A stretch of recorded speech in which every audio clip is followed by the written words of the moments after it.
प्रधानमंत्री नरेंद्र मोदी ने cashless India का नारा दिया था। इसके बाद इस दिशा में लोगों ने भी अपना योगदान देना शुरू किया। आज बहुत कम ही लोग हैं जो अपने पॉकेट में कैश लेकर चलते हैं, या फिर ऐसे बहुत कम ही दुकानदार हैं जो कैश में लेन देन करते हैं। सिर्फ वही कैश में लेन देन करते हैं जो टेक्नोलॉजी के मामले में थोड़े पीछे हैं। लेकिन फिर भी आज शहर तो शहर, यहाँ तक कि गांव-गांव में डिजिटल पेमेंट का ट्रेंड चल चुका है। गूगल पे, फोन पे, पेटीएम, भीम ऐप, ऐसे न जाने कितने ऐप हैं जिसके माध्यम से डिजिटल ट्रांजैक्शन किया जाता है। यहाँ तक कि सभी बैंकों ने भी डिजिटल लेन देन के लिए अपने ऐप को लॉन्च कर दिया है। मतलब ये कि अब आपको पैसे ट्रांसफर करने या फिर किसी भी तरह के काम के लिए बैंकों में नंबर लगाने की जरूरत नहीं है। भीड़ से आपको आजादी मिल चुकी है। हालांकि इन ऐप्स के इस्तेमाल के लिए आपको इंटरनेट की जरूरत पड़ती है। अगर आपका नेट स्लो है या फिर नेटवर्क नहीं है तो डिजिटल ट्रांजैक्शन करना मुश्किल होता है। लेकिन अब आपको इसकी भी चिंता करने की जरूरत नहीं है, क्योंकि आरबीआई 1 दिसंबर से कुछ ऐसा करने जा रहा है जिससे आपको इस तरह की किसी भी दिक्कत का सामना नहीं करना पड़ेगा।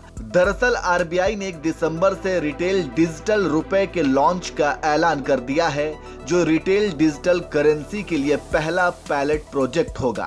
तो चलिए इस वीडियो में हम आपको आगे बताते हैं कि इसे कैसे इस्तेमाल किया जाएगा और साथ ही इसके क्या फायदे और नुकसान होंगे।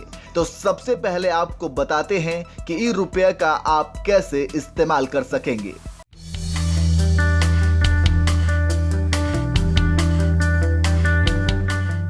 आरबीआई की ओर से इस संबंध में पहले जानकारी साझा की गई थी।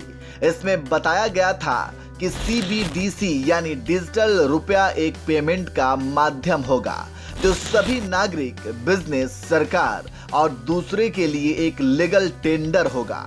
इसकी वैल्यू सेफ स्टोर वाले लीगल टेंडर नोट यानी मौजूदा करेंसी के बराबर ही होगी। देश में आरबीआई की डिजिटल करेंसी यानी ई रुपी आने के बाद कैश रखने की जरूरत कम हो जाएगी या फिर रखने की जरूरत ही नहीं पड़ेगी। ई रुपी एक डिजिटल टोकन की तरह से काम करेगा। दूसरे शब्दों में कहें तो सीबीडीसी आरबीआई की ओर से जारी किए जाने वाले करेंसी नोट का डिजिटल स्वरूप ही होगा। इसका इस्तेमाल करेंसी की तरह ही लेन देन के लिए हो सकता है। मोबाइल वॉलेट या फिर क्यूआर कोड के माध्यम से इसका इस्तेमाल किया जा सकता है। अब आप सोच रहे होंगे कि ई रुपी के आ जाने से इसका फायदा क्या होगा, तो चलिए इसके बारे में भी आपको बता देते हैं। सबसे पहले तो इससे डिजिटल अर्थव्यवस्था मजबूत होगा। लोगों को जेब में कैश रखने से छुटकारा मिलेगा। मोबाइल वॉलेट और क्यूआर स्कैन करके पेमेंट किया जा सकेगा। डिजिटल रुपया को बैंक मनी और कैश में आसानी से कन्वर्ट कर सकेगा। विदेशों में पैसा भेजना आसान होगा, इसकी लागत में कमी आएगी। ई रुपया बिना इंटरनेट कनेक्शन के भी काम करेगा। ई रुपी की वैल्यू भी मौजूदा करेंसी के बराबर ही होगी। वहीं अब बात अगर ई रुपी के नुकसान की करें तो सबसे बड़ा नुकसान ये हो सकता है कि आमतौर पर कैश में लेन देन करने से पहचान गुप्त रहती है, लेकिन इस पर पैसों के लेन देन से संबंधित प्राइवेसी लगभग खत्म हो जाएगी।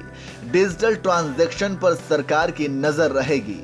ई रुपया पर कोई ब्याज भी नहीं मिलेगा। ये है आरबीआई द्वारा लॉन्च ई रुपए के फायदे, नुकसान और इसके इस्तेमाल करने का सही तरीका। उम्मीद करता हूँ आपको सारी जानकारी मिल चुकी होगी। वैसे आरबीआई के इस नए पायलट प्रोजेक्ट को आप कैसे देखते हैं, कमेंट करके जरूर बताएं।